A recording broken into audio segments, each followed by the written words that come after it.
व्यासपीठावरील सर्व मान्यवर आणि जमलेल्या माझ्या बांधवांनो, भगिनींनो आणि मातांनो,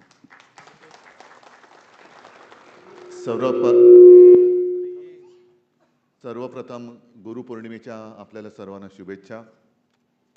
आणि मला खात्री आहे की आपल्याला सर्वांना चांगले गुरु लाभले असावेत। याचं कारण मी असं कोणाचं नाव घेत नाही, पण गुरु लाभले नाहीत ते काय करतायत आपल्याला माहिती आहे। त्याच्यामुळे सगळे म्हणजे चांगले गुरु लाभणं हे फार महत्त्वाचं असतं आयुष्यामध्ये। मी मुळे साहेब आपल्याला खास धन्यवाद देतो, कारण तुम्ही हे एक धाडस दाखवलं या आत्ताच्या काळामध्ये। ठाकरे कुटुंबियांवरची पुस्तकं प्रकाशन करणं याला खूप मोठं धाडस लागतं ह्या काळामध्ये, ते तुम्ही दाखवलं। वाईरकरजी, तुम्ही रेषांचा नेमकेपण दाखवले, ज्वलंत रेषा, म्हणजे रेषासुद्धा आग लावू शकतात, त्या कशा लावू शकतात आणि ती आग कशी भडकू शकते हे आपण सर्वांनी बघितलेलं आहे। हर्षल, तुमचं काही मी जास्त कौतुक करणार नाही, कारण तुम्ही घरचेच आहात, पण तरी मी का कौतुक करतोय की अत्यंत समर्पकपणे ते बाजू मांडत असतात। म्हणजे तुम्ही ॲडव्होकेट आहात हे आजच्या तुमच्या भाषणावरून कळलं। अत्यंत व्यवस्थित मुद्देसूद मांडणी, कुठेही फाफट पसारा नाही, नेमकेपण, अगदी आकडेवारी सुद्धा ज्या पद्धतीने ते मांडतात ते वाचणारा त्याला ते समजतंच, पण ज्याच्यामुळे ते प्रश्न निर्माण झालेले असतात ते सुद्धा कदाचित म्हणत असतात, हे मला आधी सांगितलं असतं तर प्रश्न निर्माण नसता झाला। फार उत्तम पद्धतीने तुम्ही हे सगळे विषय मांडत असता। आणि आज बऱ्याच दिवसानंतर मी काय बोलावं हा मला प्रश्न पडलाय, कारण आमचं कौतुक असं कधी एवढ्यात केल्याचं माझ्या तरी ऐकवत नाहीये। ठाकरे कुटुंब आणि कौतुक, आता तुमचं कौतुक आहे हा भाग वेगळा, मुलाचं नाव कुठे, हां, म्हणजे तुम्ही एक कौतुक केलं आमचं, तो भाग वेगळा, पण इतर कोणी आमचं कौतुक कधीच करत नाही। तरी देखील आम्ही ठीक आहे, जे काय आहे, जे देता येणं शक्य असेल ते देत असतो। या पुस्तकाची जेव्हा मी नावं पाहिली तेव्हा माझ्या लक्षात आलं, अरे हो खरं आहे, मार्मिक प्रबोधनाचं शतक। म्हणजे माझ्याही लक्षात नाही आलं की प्रबोधनकारांना प्रबोधनकार का म्हणतात, तर त्यांनी त्या काळात 100 वर्षापूर्वी जे एक पाक्षिक सुरू केलं होतं प्रबोधन, किती साली, 1921, आता 2026, म्हणजे 100 वर्षापूर्वी त्यांनी ते पाक्षिक सुरू करण्याचं धाडस केलं होतं। आणि नुसतं धाडसच नाही, तर त्यातनं जे काय विचार, म्हणजे विचारांच्या ठिणग्या त्या काळात त्यांनी ज्या काही मांडल्या, समाजात पेरल्या, ते मला नाही वाटत आज कोणाला जमेल। आणि त्या ठिणग्या घेऊन मग बाळासाहेब, आम्ही किती विचार मांडतोय, उद्धव ठाकरेंचे विचार मला माहीत नाही मी किती विचार देतो, आम्ही आहे ते पुढे नेतोय। पण आज जर का प्रबोधनकार किंवा बाळासाहेब त्यांनी त्यांचे विचार आपण पाहिले असतील किंवा पाहिले, अगदी व्यंगचित्रसुद्धा, तर ज्यांची मदत घेऊन सत्तेवर आलेले जे सरकार आहे त्यांनीच पहिल्यांदा प्रथम त्यांना देशद्रोही ठरवलं असतं। हिंदुत्व विरोधी, काय हिंदुत्व नेमकं आहे तरी काय तुमचं? हिंदू म्हणजे काय? हिंदू धर्म म्हणजे काय? हिंदुत्व म्हणजे काय? अनेकांना असं वाटतं की उद्धव ठाकरे प्रबोधनकारांचे विचार मांडतायत, असं नाहीये। शेवटी विचारधारा एकच आहे, प्रबोधनकारांचे विचार, बाळासाहेबांचे विचार, माझे विचार, आदित्यचे विचार, याच्यात बदल होऊ शकत नाही। पण नेमकं काळाप्रमाणे काही गोष्टी बदलाव्या लागतात, भाषाही बदलावी लागते। ज्या वेळेला मी राजकारणाची सुरुवात केली, प्रत्यक्ष मैदानात उतरलो, तेव्हा माझ्या मुलाखती घेतल्या गेल्या। मला तेव्हा पहिला प्रश्न हा ठरलेला होता की बाळासाहेबांची भाषा तसे तुम्ही बोलत नाही, म्हटलं मला बोलताच येत नाही। म्हणजे तरी मी पंतप्रधान नाही हा भाग वेगळा, पण बोलता येत नाही हे मी मान्यच केले। पण बाळासाहेबांची भाषा जी होती, प्रबोधनकारांची जी काय भाषा होती, ती भाषा त्या काळाची गरज होती।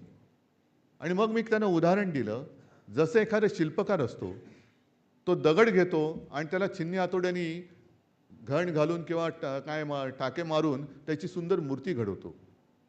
ते काम माझ्या वडिलांनी आणि माझ्या आजोबांनी केलेलं आहे। आज सुद्धा मी घडलेल्या मूर्तीवरती चिन्नी हातोडा घेऊन बसलो तर तुम्ही म्हणाल काय वेडा आहे, म्हणजे तुम्ही जे म्हणालात ना, एक जो माणूस राहिलाय तुम्ही दुसरा राहिलो असतो की वेडा आहे, ह्याच्या वडिलांनी आणि आजोबांनी मूर्ती घडवली आणि हा अजूनही त्याच्यावरती घण घालत बसलेला आहे. नाही, मूर्ती घडलेली आहे, तिची आता फुलं वाहून पूजा करायची आहे, ती काळाची गरज आहे. पण जर का ती मूर्ती मोडायला कोण आलं तर मूर्तीच्या ऐवजी त्याच्यावरती घण घालणं हे माझं काम आहे आणि ते मी घालत बसणार. मूर्ती भंजक म्हणजे मूर्तीपूजक आणि असं नाही आहे, पण चांगलं घडलंय, समाज घडलाय. मूर्ती म्हणजे काय, चांगला समाज. आणि तो समाज जर बिघडवण्याचा कोण प्रयत्न करत असेल तर ज्या चिन्नीने आणि हातोड्याने माझ्या आजोबांनी घण घातले ते घण मी त्याच्याही डोक्यात कोणी असलं तरी घालायला कमी करणार नाही आणि मला वाटतं मी कमी करत नाही, अजिबात करणार नाही. कशासाठी करू, कारण तेच तर आमचं काम आहे. अगदी धर्म म्हणजे काय आजोबांनी त्या काळात लिहिलेलं आहे, त्याला आता 100 वर्ष झाली, की माणसाने धर्माला जन्म दिलेला आहे, धर्माने माणसाला नाही दिलेला.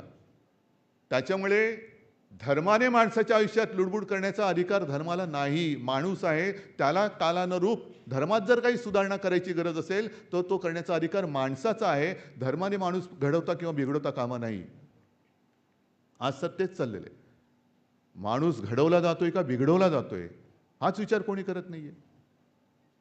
म्हणजे जे विचार आम्ही म्हणतो ते विचार हेच आहे. हे आमचं हिंदुत्व काय आहे. अनेक मी भाषणातनं, बाळासाहेबांच्या भाषणातनं मी वाक्य काढून दाखवीन की त्याच्यात म्हटलेलं की माणुसकी हाच खरा धर्म आहे, जो गाडगेबाबांचा होता, की जो भुकेला असेल त्याला अन्न, तहानला असेल त्याला पाणी, ज्याच्याकडे वस्त्र नाही त्याला वस्त्र देणं, हा खरा धर्म आहे. पण तुम्ही सगळं बाजूला टाकायचं आणि काहीतरी उगाच कोणाच्या तरी नादी लागायचं. म्हणजे मी विधान परिषदेत म्हटलं होतं की आत्ताचं कसं चाललेलं आहे आजचा देश, आणि ते दुर्दैवाने घडलं आणि घडल्यानंतर त्या शक्तीने हाणला टोला. ते माझं वाक्य असं होतं की आज देशामध्ये युवा शक्तीपेक्षा बुवा शक्ती जास्त माजलेली आहे किंवा फसफसलेली आहे. युवा शक्ती माजलेली नाही आहे, पण बुवा शक्तीचं स्तोम जास्त माजलेलं आहे. आणि तेच स्तोम म्हणजे बुवा शक्ती देशाचं काही करू शकत नाही, पण युवा शक्ती हे देशाचं भविष्य आहे. युवा शक्तीकडे दुर्लक्ष केलं तर काय होतं हे आपण बघतो.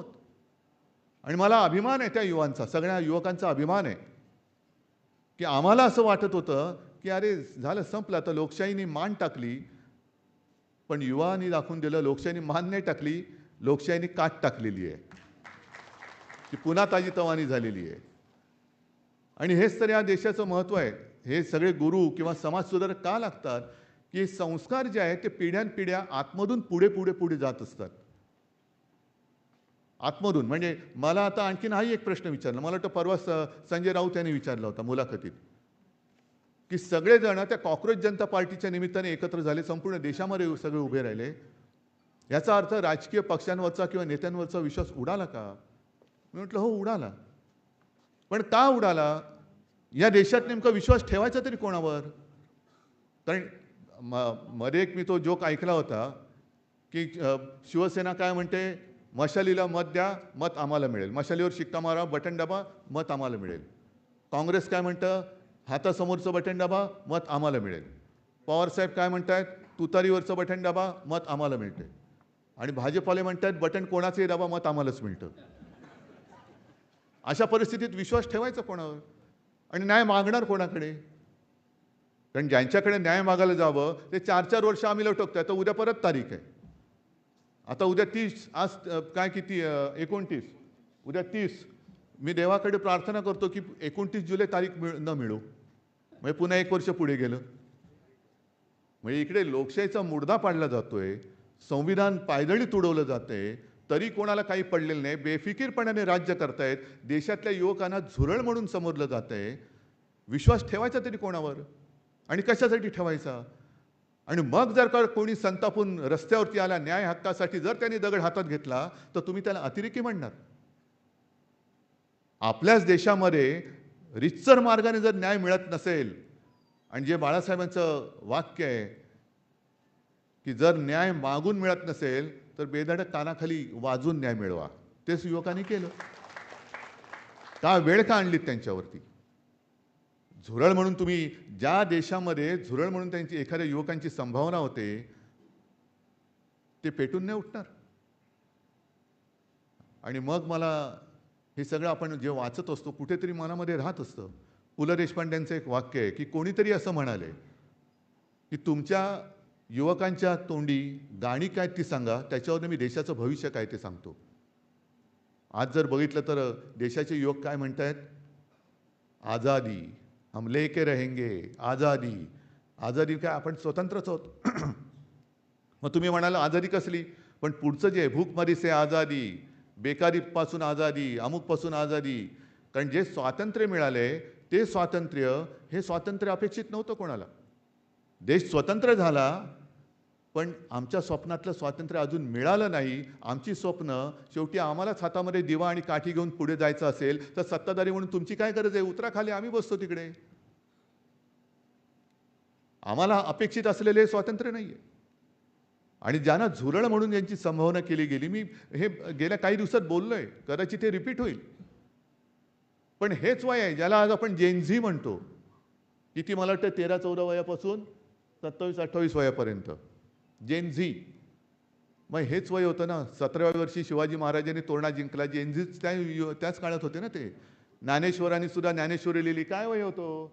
मग तेव्हा काय त्यांना कोणी, तेव्हाचे जे ज्ञानेश्वरांसुद्धा खूप विरोध झाला. महाराजांना तो मोगलांविरुद्ध लढायला लागलं. मग आजच्या युवकांना जेनझीना झुरळ म्हणणारे तुम्ही आणि शिवाजी महाराजांना पहाड का चुवा म्हणणारा अफजल खान, याच्यात फरक काय आहे? फरक काय मग? मग त्यांनी चुवा म्हटल्यानंतर काढला कोथळा बाहेर, उद्या यांचा पडला बाहेर कोथळा, या झुरळांनी काढला, तर दोष कोणाला देणार तुम्ही? आणि मन पेटलेत आता. पेटायचं कारण तुमचं आहे, तुम्ही आहात. संसदेमध्ये जी काही चर्चा चालते, खरंच त्या चर्चेचा आणि सर्वसामान्यांच्या आयुष्याचा काही संबंध आहे? आज मी जे म्हणतो ना नेहमी की कोण मंत्री आहेत तेच कळत नाही. निर्मला सीतारामन अर्थमंत्री आहेत, ते नीट पेपर फुटल्यानंतर उसका फायदा क्या है? तुम्हाला पेपर फोडायला तिकडे त्याचं समर्थन करायला ठेवलंय की महागाई आवरायला ठेवलेलं आहे? रुपया घसरतोय त्याच्यावरती नाही बोलत, पण पेपर लीक झाला तर विद्यार्थी कशी अधिक चांगली तयारी करतात, खुर्ची सोडा. हे नालायक सगळी लोक बसलेले आहेत. गडकरी साहेब, आमचे रस्ते 200 वर्षात रस्त्यावरती खड्डा पडणार नाही, 200 वर्षात एक तर रस्ता होत नाही आणि 15 दिवसामध्ये पूल कोसळतो. काय तुमची पात्रता तिकडे बसण्याची? संरक्षण मंत्री राजनाथ तिकडे चीन घुसतोय ढेंगेमध्ये, मी चीन धोत्रात घुसतोय तरी काही नाहीये. पण आमच्या सरकारमध्ये राजीनामे घेतले जात नाहीत. म्हणजे तुम्हाला देशाचं संरक्षण मंत्री म्हणून ठेवले, तुम्ही धर्माचं संरक्षण वेगळं, धर्मेंद्रचं किंवा अधर्मेंद्रचं कशाला करायला लागलात? त्याचं संरक्षण का करताय? आणि मग चर्चा जर का करायची असेल तर एक बिल आणलं होतं महिला रिझर्वेशनच्या आडून. मग इकडे महिलांवरती लाठीमार करतायत बेछूट. मी आत्ता येताना बातमी बघितली, ती एक मुलगी जिने पोलीस व्हॅन अडवली, तिला आता ही गोचिडी ज्या बसल्यात ना सत्तेला चिकटून अंधभक्त, ते ट्रोल करतायत. अरे लायकी आहे का तुमची? लायकी आहे तुमची या देशात राहण्याची? ती एक युवती, तिने पोलिसांची गाडी अडवली आणि सगळ्यांना बाहेर सोडवलं. हे अंधभक्त सगळे घरातल्या घरामध्ये कोणाच्या आरत्या करतायत आणि काय करतायत. गोमूत्र चालतं यांना, गोमूत्र पवित्र आहे, पण माणसाच्या हातचं पवित्र अस्पृश्य म्हणून ते यांना पिणं पाप वाटतं. यांचं धर्म, हा यांचा धर्म. काढा ना त्या पाण्यामध्ये आणि गोमूत्रामध्ये लॅब टेस्ट करा. तुम्ही होतात ना लॅबमध्ये किती वर्ष? मग तुम्हाला देतो, गोमूत्र देतो आणि नाळाचं पाणी देतो. काढा त्याच्यामध्ये काय. पण इकडे ही जी काय चर्चा चालते, विधेयक आता परत आणणार, डिलिमिटेशनचं विधेयक आणण्यासाठी खासदार फोडतायत. सत्ता तुम्हाला कशासाठी दिली? तुम्हाला सत्ता देश चालवण्यासाठी दिली. अच्छे दिन आएंगे असं तुम्ही जे सांगितलं होतं म्हणून तुम्हाला सत्ता दिली. तर ते काम बाजूला ठेवून तुम्ही तुमचे सगळे मंत्री त्यांना सगळा लवाजमा देऊन तुम्ही आमचे पक्ष फोडण्यामध्ये वेळ घालवते का? कारण आम्हाला घटना बदलायचे, 2/3 बहुमत पाहिजे, नवीन विधेयक आणायचे. आणा विधेयकं चांगली आणा. जो तरुण रस्त्यावर उतरलाय त्याचं समाधान होईल असं विधेयक आणा. बरं, हे डिलिमिटेशनचं विधेयक आणल्यानंतर काय होणार? आज जे 550 खासदार आहेत ते 800-850 होणार. बरोबर? खासदार वाढतील, पुढे काय होईल? बोलायला देणार तुम्ही तेवढ्या? आजच तुम्ही सगळ्यांनी बघितलं, मी स्वतः बघत होतो, राहुल गांधी बोलताना काही त्याने एक मूर्ख शब्द वापरला, इडियट. तो असंसदीय आहे, काढून टाका. त्याला बोलूच देत नाहीत. इतर कोणी आम्हाला सुद्धा शेवटी सदस्य संख्या किती आमची होती, तुम्ही फोडलीत. त्या सदस्य संख्येनुसार तुम्ही बोलण्याचा वेळ ठरवता. ठेवा ना, ज्याला जे बोलायचे अगदी वाह्यात बोलू नका, अजिबात नाही. पण बोलायचं ते एवढं नेमकेपणाने बोलायला त्याला वेळ तर द्या. ती वेळ नाही देणार. मग 550 लोकांना तुम्ही बोलायला वेळ देऊ शकत नाही, तिकडे 850 लोक आली तर वेळ कशी देणार तुम्ही? आणि माझं स्पष्ट मत आहे, खासदार वाढवण्यापेक्षा ह्या युवकांच्या रोजगाराच्या संध्या वाढवून दाखवा. युवकांची रोजगाराची संधी वाढवा, तर तुम्ही खासदार किती वाढले डिलिमिटेशन करण्याची गरज नाही. लोक हेच युवक तुम्हाला डोक्यावर घेऊन नसतील, पण त्यांच्याबद्दल काही बोलायचं नाही. ह्याचं कारण असं की आत्ताचं हे सरकार आहे, तुम्ही बोललात ना, मला वाटतं ज्ञानेशजी, वापरा आणि फेका. त्यांना वाटलं उद्धव ठाकरेला पण असंच नाही, पण उद्धव ठाकरे तुम्हाला गाडल्याशिवाय स्वस्त नाही भेटणार. पण हे किती ह्यांची म्हणजे काय, त्याला शब्दच आता कोणता वापरावा कळत नाही. राजकीय पक्षांसुद्धा घेतात, वापरतात आणि फेकून देतात. स्वतःचं काम झालं की फेकून देतात. आणि रामाला सुद्धा तुम्ही वापरून फेकून दिलंय. ज्या रामाच्या नावावरती तुम्ही सत्ता मिळवली, त्या रामाचं मंदिर लुटता तुम्हाला लाज नाही वाटत? आणि तरी तुम्ही हिंदू, आणि आम्ही मुद्दे काढले तर बघा याने हिंदुत्व सोडलं. मग तुम्ही काय सोडलं? आधी नेसलं काय होतं? आधीच तुम्ही लाज लज्जा शरम सोडली होती, त्याच्यात आणखीन फरक काय पडतोय? पण हा जो सगळा प्रकार चाललेला आहे, तिकडे मग हे आमचं घराणं, आमची घराणेशाही, हो माझी घराणेशाही तर घराणेशाही, पण घराण्याची परंपरा आहे आणि जिचा मला अभिमान आहे. आणि आमच्या घराण्याचा इतिहास किमान 100 वर्षाचा हा ऑन रेकॉर्ड आहे. त्यांच्या घराण्याचं काय? कुठून आलात? नक्की कोणत्या स्टेशनवर चहा विकत होतात? म्हणजे ह्याचं काही नाहीये, आगापिछा काही नाहीये आणि जबाबदारी काही नाहीये. मेरा क्या, मैं झोला लटका के निकल जाऊंगा, देश का क्या होगा? तुमचं ठीक आहे. पण ह्या सगळ्या वातावरणामध्ये म्हणून मी म्हटलं की कौतुक ऐकणं आणि ठाकरे कुटुंब, कौतुक आणि ठाकरे कुटुंब ह्या कदाचित 2 विरुद्ध दिशेच्या 2 गोष्टी आहेत. कारण आम्ही हे जे नाही पटत, अन्यायाला आणि ढोंगावरती लाथ मार, हे जे काय आमचं कर्तव्य आहे, ते कर्तव्य बजावत आम्ही पुढे चाललेलो आहोत. आम्ही गुरु नाही आहोत. पण जे सत्य असेल, जे योग्य असेल, त्याच्यासोबत खांद्याला खांदा लावून चालणारं हे आमचं कुटुंब, ही आणि आमची ही शिवसेना आहे.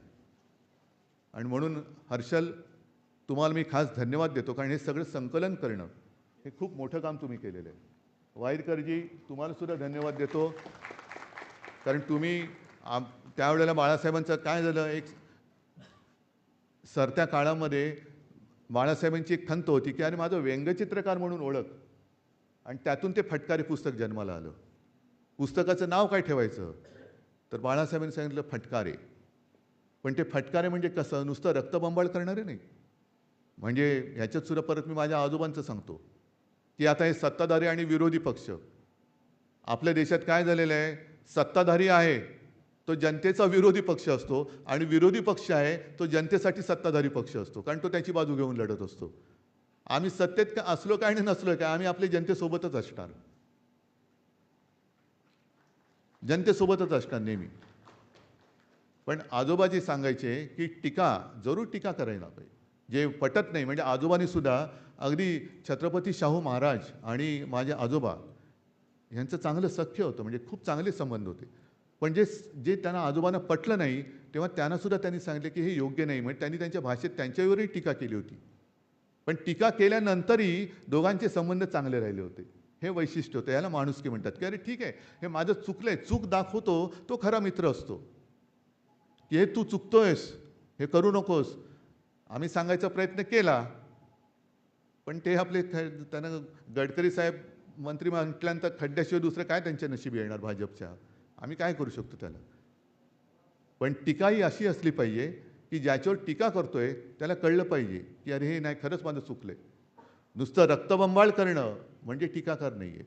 वाटेल नेहमी टीकाच, म्हणजे विरोधातच लिहिणं, विरोधातच बोलणं म्हणजे टीका नाही. जे अयोग्य, योग्य आणि अयोग्य हे फार महत्त्वाचं आणि ते नेमकेपण हेरून मग तुम्ही रेषेतनं करा, शब्दातनं करा. जसं आता इकडे प्रभाकर वायरीकर आहेत, प्रशांत कुलकर्णी आहेत, रोज त्यांची सुद्धा कार्टून रोज बघत असतो आपण. अनेक आणखीन सुद्धा काही व्यंगचित्रकार इकडे आले असतील, काही संपादक आहेत. कोणाच्या हातात जे काय असेल, ज्याच्या हातात लेखणी आहे तो लेखणी, ब्रश असेल तो ब्रश घेऊन सगळे प्रबोधनाचं तुम्ही काम करतायत. म्हणजे आत्ताच्या काळातले सगळे हे प्रबोधनकार आहेत. हे आत्ताच्या काळातले प्रबोधनकार आहेत. आणि तुम्ही सगळेजण, मला असं वाटतं, जे ज्ञानेश तुम्ही सांगितलं आणि तुम्ही सुद्धा त्यातलेच आहात, हातातला दिवा, जिकडे दिव्याची गरज असेल, अंधार असेल, तिकडे प्रकाश पाडला पाहिजे. आणि स्वापद असेल तर ते नाठाळ्याच्या माथी काय, तसं तुमचा ब्रश, कुंचला काय असेल ते हाणा आणि सगळे नाठाळ जे समाज बिघडवत आहेत त्यांना गारद करून टाका. आणि त्याचं तुम्ही ते कराल ही अपेक्षा व्यक्त करतो. आपल्याला सर्वांना धन्यवाद देतो. जय हिंद, जय महाराष्ट्र.